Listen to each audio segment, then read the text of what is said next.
à la mode Paris. And now we know what fate will bring, quite à la mode Paris. It's all been most irregular, quite à la mode Paris. It's what I always said, we are terribly à Paris.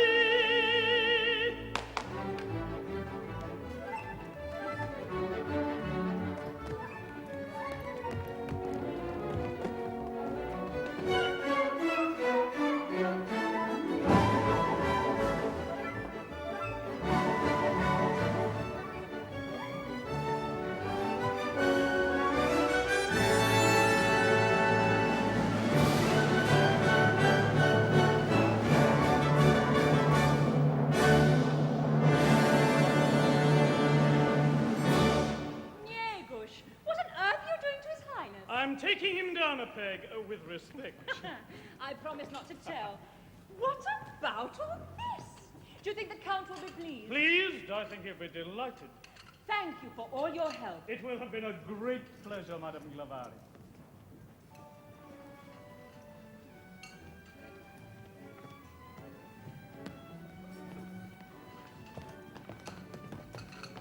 Sonia, just give me a full report. How's it going? All going beautifully, Excellency. And the grisettes? Oh, they'll appear on cue. What's this music? It's for the grisettes cabaret. Being a connoisseur in these matters, I have faithfully copied the original down to the last button. By your leave. And did the embassy ladies cooperate? Oh, with a vengeance. They all deserve a certificate of merit. Did they look the part? Well, a few of them had to be padded. But you know what women are, Excellency. Very different at night from what they've been during the day. They took Lulu, Dodo, and Frou-Frou in their stride. Even Her Excellency the Baroness. My wife? Speaking from long experience, purely as a spectator, alas, I can say that the Baroness is the most convincing grisette of them all. Show me! Show me! As your Excellency commands, lights!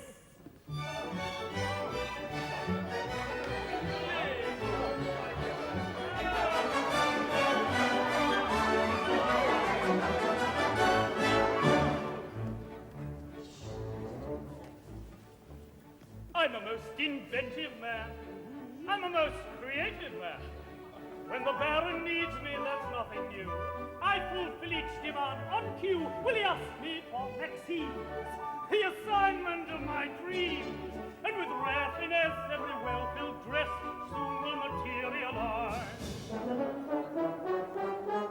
Before your astounded eyes. But why should it cause surprise? For I am such a connoisseur of feminine allure, and if I had an income more secure, I'd simply spend it on amour and revel in the reckless life that's far from pure. For he is such a connoisseur,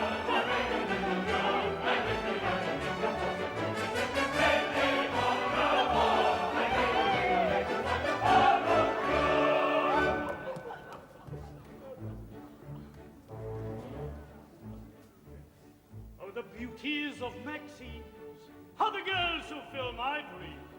Diplomatic duties are all I get.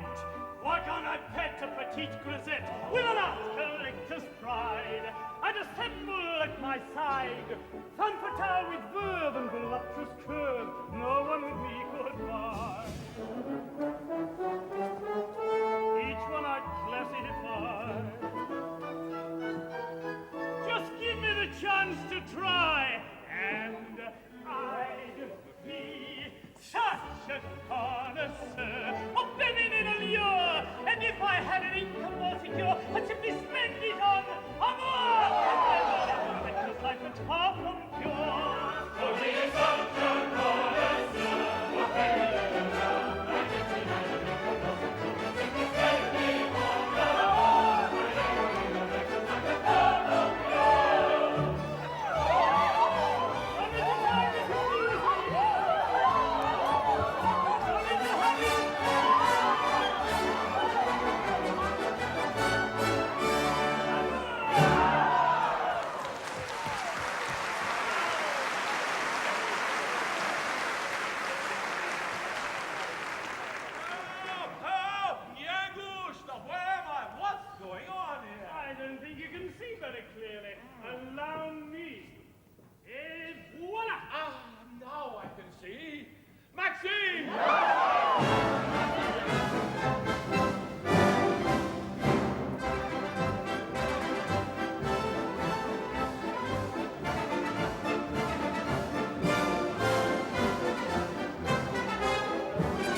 Baroness, my congratulations. Do you think I have talent, Count Danilo? Genius. There's not a grisette in Paris who wouldn't be jealous. My dear.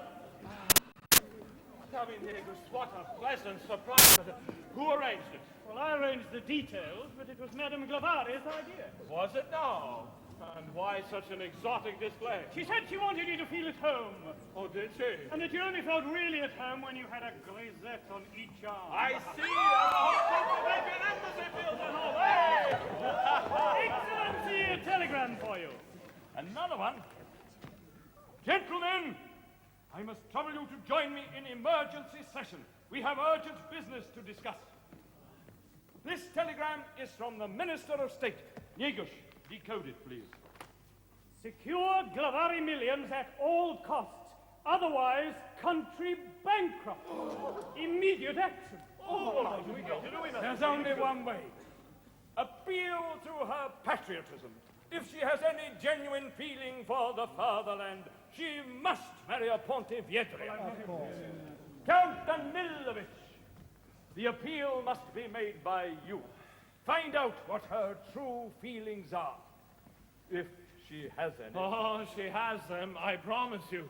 And I tell you this, if Hanna Glavari marries Camille de Roussillon, I shall enter a religious order. Spoken like a patriot. An order of nuns, of course.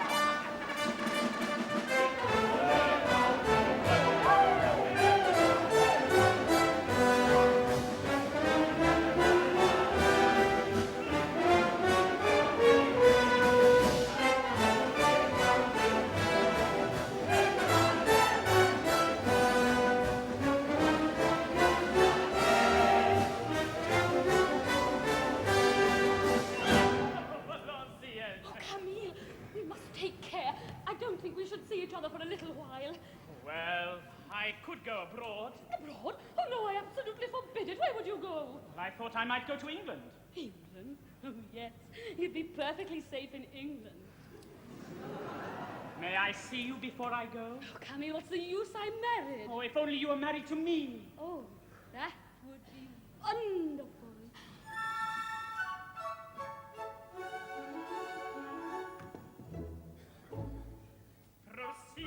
An intimate moonlit room.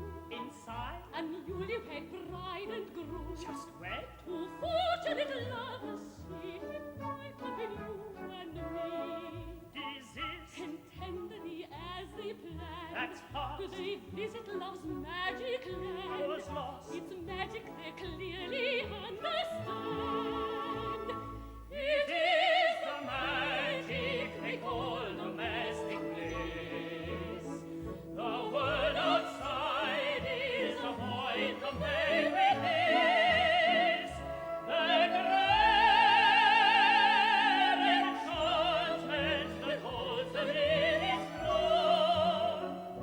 For us there is no other world and home.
Madame Glabari, What is it?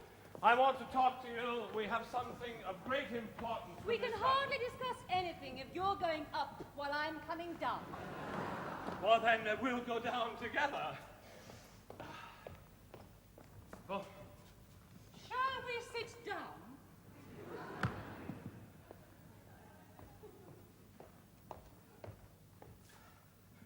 I'm listening. to put it in a nutshell, I forbid you to marry de Rossillon. You forbid? May I ask why? No particular reason. Oh, but there is a reason, and I'll tell you what it is. You forbid me to marry Camille because you're in love with me yourself. What an absurd idea. Must you laugh like an idiot? It's the only laugh I have. So you forbid me to marry? I and the fatherland. The fatherland! Oh, so now we're on state business. Now, look, if your 20 million don't stay in the country, the economy will be ruined. Ah, I understand. Very well, the fatherland can breathe again. My marriage to Monsieur de Rossillon is off. You mean it? But what about that business in the pavilion? There was no business. That was another woman. Another woman? A married woman. And to shield her from humiliating exposure, I took her place.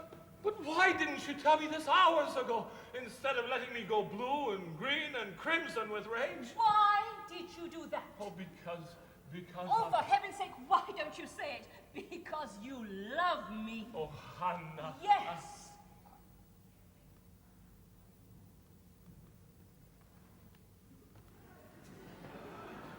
Why did you turn blue and green and crimson with rage? On account of the fatherland. Very patriotic. They're the national colors, you know.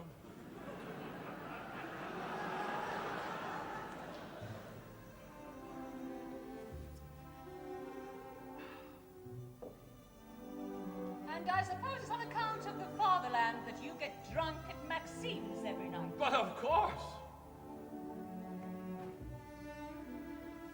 I could. What? You're such a... Yes?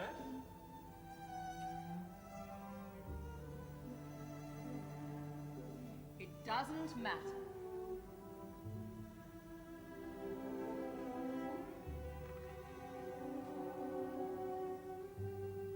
It matters to me.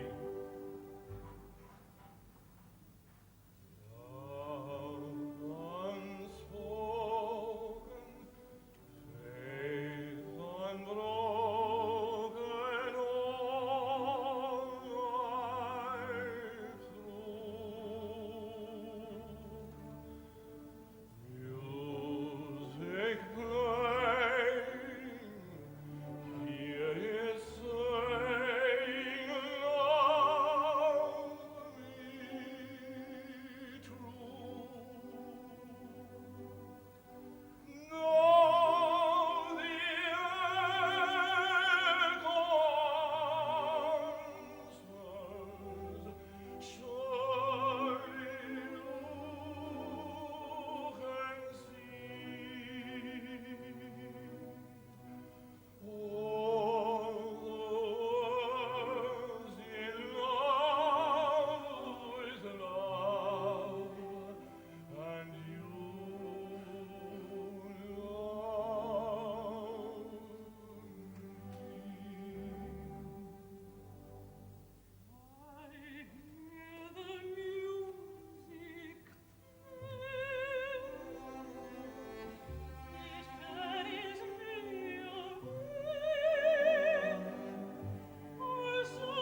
spoken to her? The only thing I can say is that she won't marry de Rossillon. Oh, well done. Count Danilovich, I begin to think that you have the makings of a diplomat after all. But why should the lady have compromised herself like that? Madame Clavari isn't compromised in the slightest. She merely stepped in to save another woman. Another woman? Yes, a married woman, I may say. I wouldn't mind betting that woman was my wife. Now don't be absurd, Crummer. But Ancien, my dear, good news. It turns out that Monsieur de Rossillon isn't to marry the widow after all. Thank heaven for that. His rendezvous in the pavilion was with someone else. Oh, dear. The question is, who?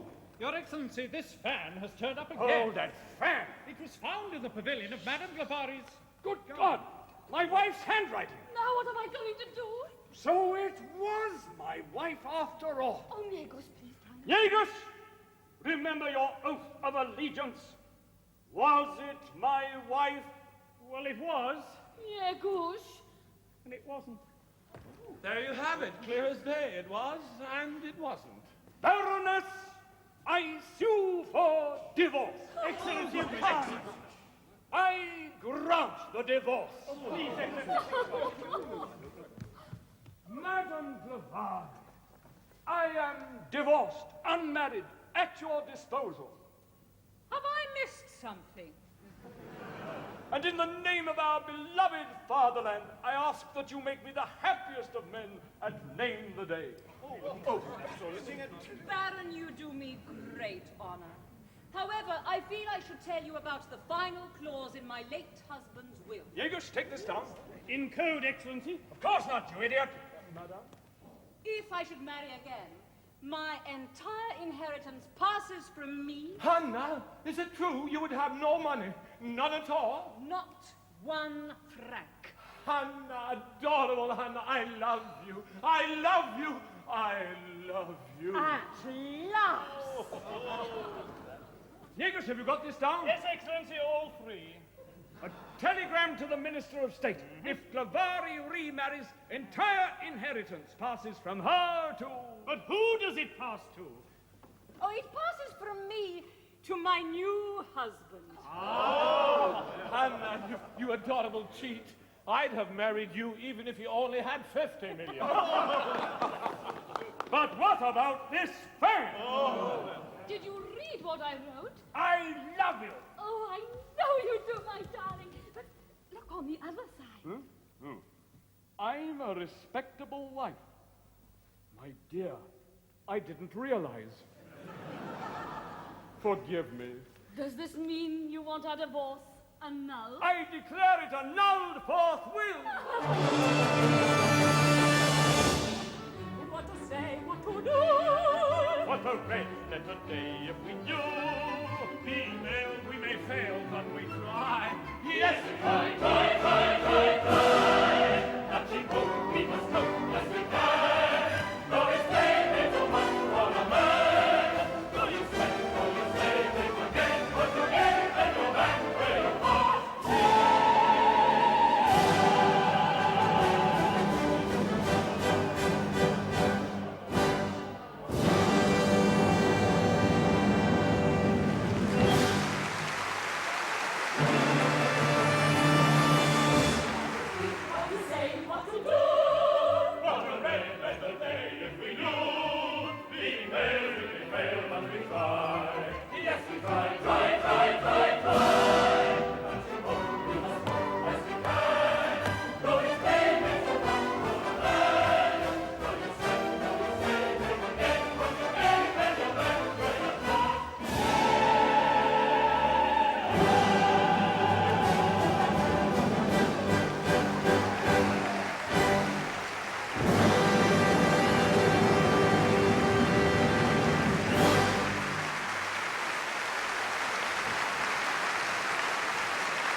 So there's the entire company on stage after this performance of Lehar's The Merry Widow.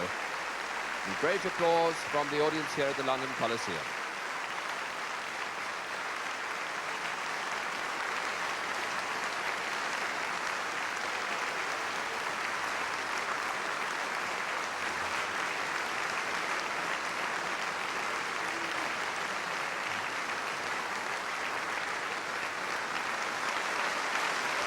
Curtain calls now for the principal performers. First, the embassy staff and their wives, Lynn Barber, Alexander Marbury, Rosalind Horsington, Lee Morris, Angela Bostock, and Roderick Earl.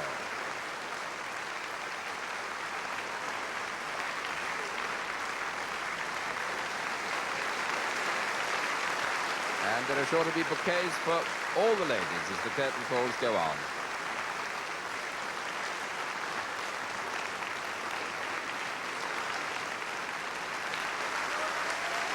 And now the two principal suitors, Vicomte Cascada and Raoul de Saint-Brioche, sung by John Kitchiner and Terry Jenkins. Negus and Faranzita. A big shout for them, Eric Shilling and John Fryatt.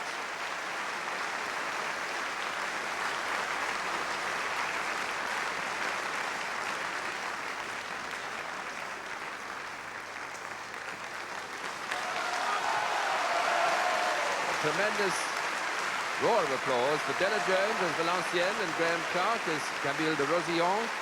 A really great reception for these two singers.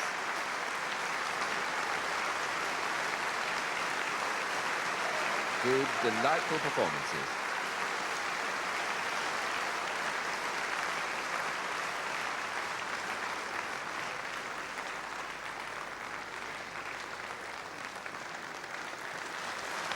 Finally, the Merry Widow herself and Danilo, Anne Howells and Emile Belcourt.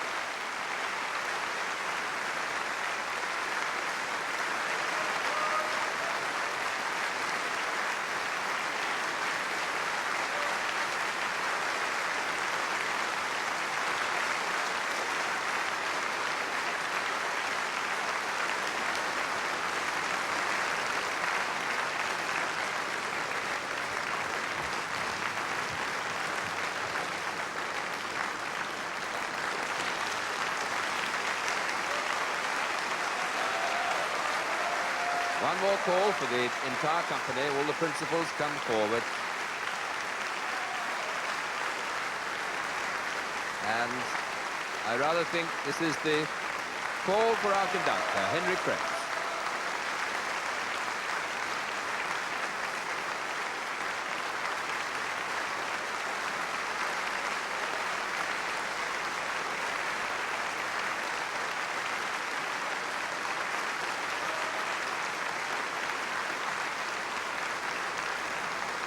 And so ends our visit to the London Coliseum for the English National Opera's production of Lehar's The Merry Widow. I do hope you've enjoyed it, and from all of us here at the London Coliseum, good night.